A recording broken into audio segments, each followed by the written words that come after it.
Amin. Kemudian salawat dan salam kita sampaikan kepada suri saudara kita Nabi Muhammad Muhammad sallallahu alaihi wasallam. itu tidak akan banyak yang bisa saya sampaikan karena ini memang tembakannya luar biasa. Tembakannya luar biasa. Curigaan dimulai dari pertama kali absen itu diperbaharui presensi. Tidak nama saya, bukan lagi tanda kurungnya pengurus, bukan juga DKM, tiba-tiba tanda kurungnya materi. Apa ini maksudnya materi? Nyatanya itu. Wah, curiga saya ini. Ternyata kecurigaan itu menghasilkan. Baik, tentu pertama kita bersyukur tidak banyak kelurahan yang punya forum seperti kita. Di Cimanggis itu yang punya contoh di Salak Pasar. Mereka juga punya forum masjid Salak Pasar, cuma 9 masjid. Dan mereka juga bekerja di sini. Kemudian Tubuh, kemudian Curug, ya. Tetapi tidak semua kelurahan di Cimanggis punya. Itu pasti. Yang kedua, masjid di Tubuh memang masjid yang paling banyak se-Kecamatan Cimanggis dibandingkan kelurahan yang lain. Yang ketiga, para kiainya, para asatidnya ini di Kelurahan Tubuh juga biasa kita dianugerahi sama Allah. Satunya guru kita di Haji Dr. Muslim dari sini. Kalau kita lihat di sini ada banyak sekali kiai, banyak sekali ustaz tingkat nasional, tingkat YouTube juga ada di sini. Kita punya ustaz misalnya yang sering kali ke masjid, ada Ustaz Ihsan Tanjung. Kemudian ada ustaz misalnya Abdul Jafar. Kemudian kita punya kiai-kiai kita, Kiai Nawawi di situ, Kiai Saman Mahdi. Artinya ini anugerah yang Allah berikan kepada kita sangat besar. Maka kerjasamanya dalam kebaikan dan ketakwaan sepertinya harus meningkat. Khawatir kenikmatan ini Allah cabut. Ketika Allah mencabut sesuatu itu bukan sesuatu yang mudah, bukan sesuatu yang sulit. Dan cara Allah mencabutnya kenikmatan itu yang paling berat adalah ketika Allah mencabut para ahli ilmu, bintiza'il ulama gitu ya. Yang di masa Covid kita sudah banyak kehilangan para ulama, para kiai-kiai kita juga banyak yang sudah meninggal, sudah wafat, termasuk yang selama ini membersamai kita, Kiai Muhammad Ismawi, mantan ketua RWC. Artinya kalau kita hadirkan dengan satu kesadaran bahwa nikmat Allah sudah begitu besar terhadap kelurahan Tubuh, di situ ada satu, tidak semua kelurahan ada forum subuh kelilingnya, tidak semua kelurahan masjidnya sebanyak Tubuh, tidak semua kelurahan punya para kiai, para alim seperti Tubuh. Dan pada saat yang sama kita menyadari satu persatu banyak guru kita, ulama kita meninggal dunia.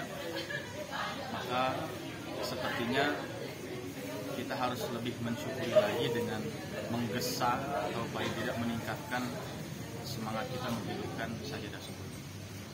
Itu mungkin yang pertama. Dan alhamdulillah dipercayakan oleh Allah amanah untuk menahkoda ini kepada yang memang ahlinya. Jadi insya Allah beliau akan membawa kita ke arah yang lebih baik. Nah, kemudian yang kedua,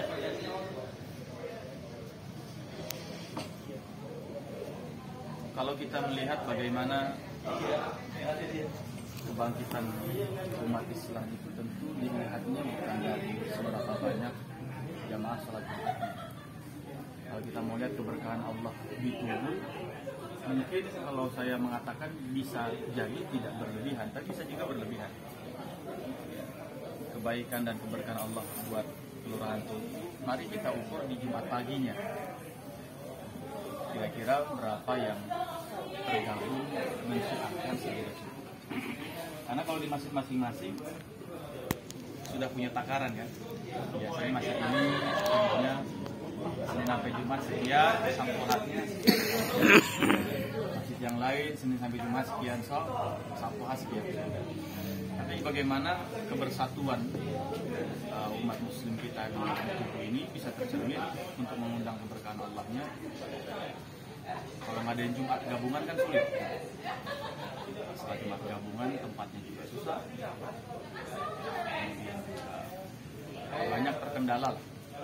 Tapi bagaimana melihat kualitas keimanan kita dan umat Islam di Malang minimal, ini kita bisa lihat nanti daripada evaluasi perkembangan sajadah subuh dari pekan ke pekan.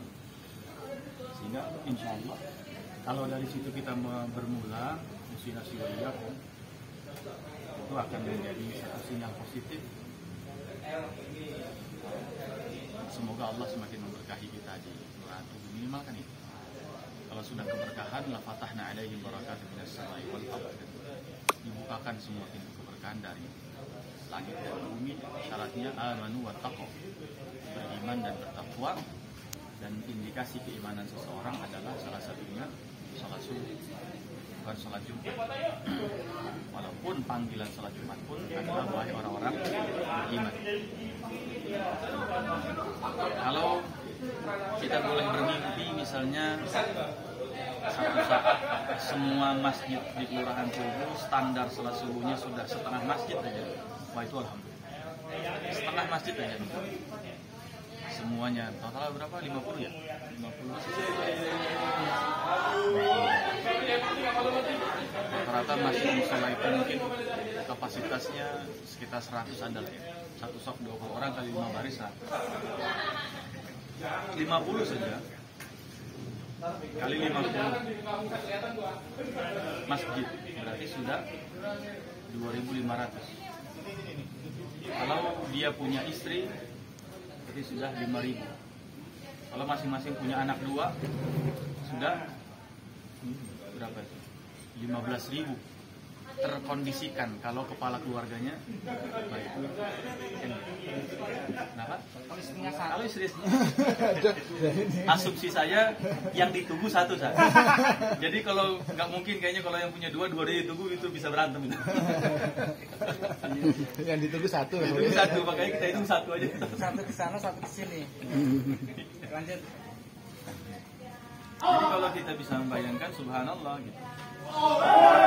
Semuanya bisa terkondisikan kalau misalnya laki-lakinya baik, kalau suaminya baik, kepala rumah tangganya. Kita tidak menyaksikan yang hadir di sini, tentu yang di luar sana, saudara-saudara kita, jamaah-jamaah masjid kita dan sebagainya. Kalau kemudian sederhana misalnya Al-Imam Hasan Al-Basri mengatakan, kalau kita mau merubah sesuatu, ya rubahlah dari sholat. Ya, bagaimana merubah sholat? Tentu bagaimana kita menyambut pertama kali Allah menyuruh kita tatkala kita bangun dari tidur. Jadi sholat pertama setelah bangun tidur kan subuh. Sebergegas apa kita menyambut seruan Allah subuh, maka mudah-mudahan sebergegas itu Allah menyelesaikan semua urusan kita. Kadang-kadang musuh kita mempermasalahkan, memikirkan urusan apa ya. Jadi kita miris kondisi Indonesia misalnya, bangsa kita dan seterusnya besar kita pikirkan kan, tapi yang kecil mulai subuh dulu ya. Kita mau nyelesain apa korupsi yang besar, apa kezaliman ini, subuhnya di mana? Ngobrolin satu permasalahan, tapi kita cek subuhnya misalnya bermasalah. Ya masalah juga makanya terjadi di mana-mana. Mudah-mudahan dengan kita melakukan satu gerakan yang baik, yang istiqomah. Satu tadi kita mensyukuri nikmat Allah atas anugerah yang Allah berikan kepada Kelurahan Tugu wabil khusus. Yang kedua adalah mengundang berkah Allah dengan menghadirkan kualitas iman yang lebih baik sehingga keberkahan itu Allah limpahkan dari langit dan dari bumi. Sehingga kalau sudah seperti itu mudah-mudahan Tugu bukan hanya menjadi kelurahan tapi menjadi baldah yang thayyibah warasah. Sebuah tatanan negeri yang Allah berkahi penuh dengan kebaikan dan senantiasa penduduknya berada dalam ampunan Allah Subhanahu wa taala. Mungkin itu aja sebagai sedikit. Jazakumullah. Assalamualaikum warahmatullahi wabarakatuh. Waalaikumsalam warahmatullahi wabarakatuh.